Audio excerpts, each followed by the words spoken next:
children, welcome to the biology online classroom of Sri Gokulam Public School, Guruvayur. I am Rajeshri, your biology teacher. Do you remember what we were discussing about in the last class? Yes, it was about sowing and adding manures and fertilizers. Today, we are going to discuss about the next two steps, irrigation and protection from weeds.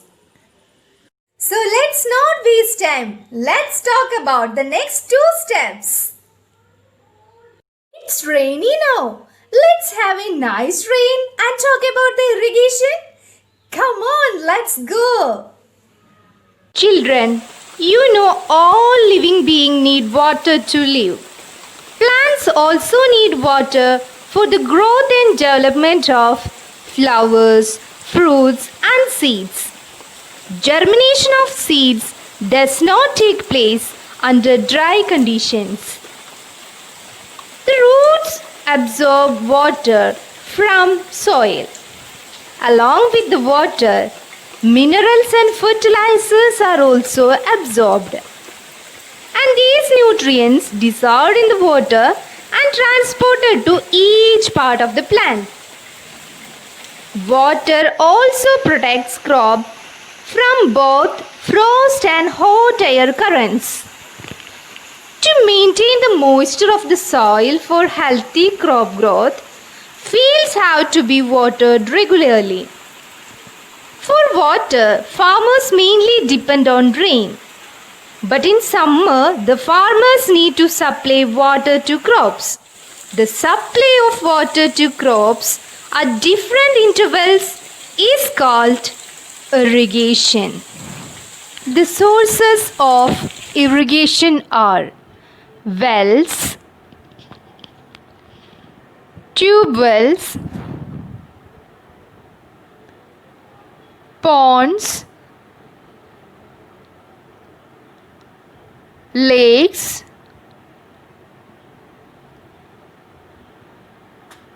dams, rivers and canals. Traditional as well as modern methods are used for irrigation. The examples of traditional methods are moat, chain pump, Dekli and Rahat. These methods are cheaper and less efficient because cattle or human labor is used in these methods. The water available in the wells, lakes and canals is lifted up by different methods in different regions. Pumps are commonly used for lifting water. Diesel, biogas, electricity and solar energy is used to run these pumps. Two modern methods are commonly used for irrigation: sprinkler system and drip system. Sprinkler system is more useful on uneven land and is very useful for sandy soil. You can see the sprinkler system here.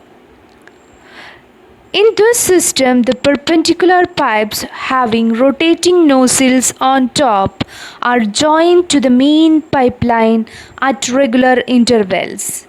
When water is allowed to flow through the main pipe under pressure with the help of a pump, it escapes from the rotating nozzles. It gets sprinkled on the crop as if it is raining. The second type of modern method of irrigation is drip system. In this system, the water falls drop by drop just at the position of the roots. It is the best technique for watering fruit plants, gardens and trees. The system provides water to plants drop by drop. So it is called drip system. Water is not wasted at all.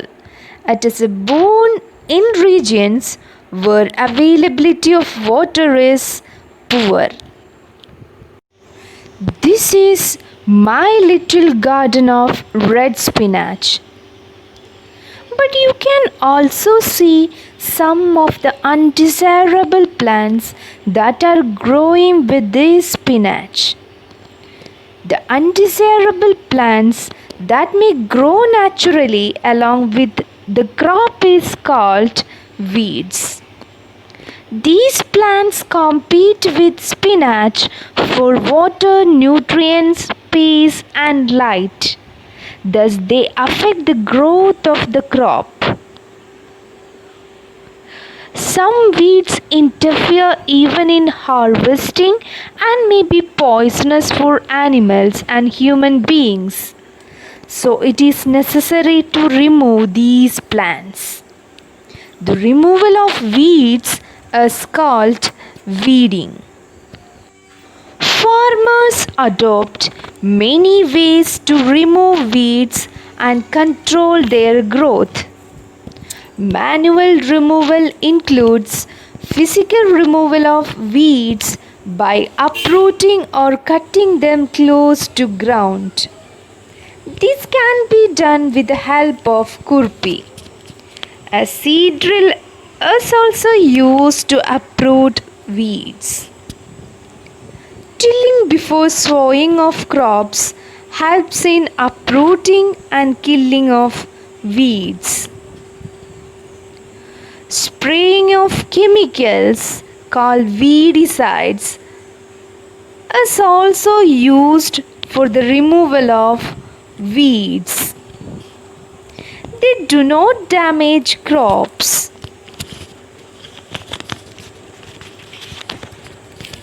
But this should be done before flowering and seed formation of weeds. Do these weedicides have any effect on the person handling the weedicide sprayer?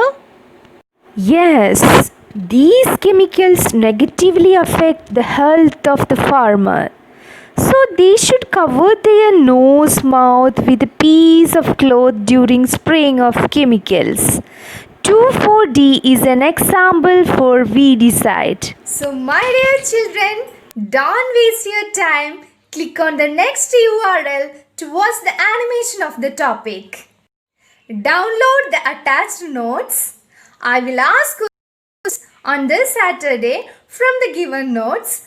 Okay, attend the test questions and send me the answers. If you have any doubts regarding today's topic, you can send your mail to the doubt clearance mail ID.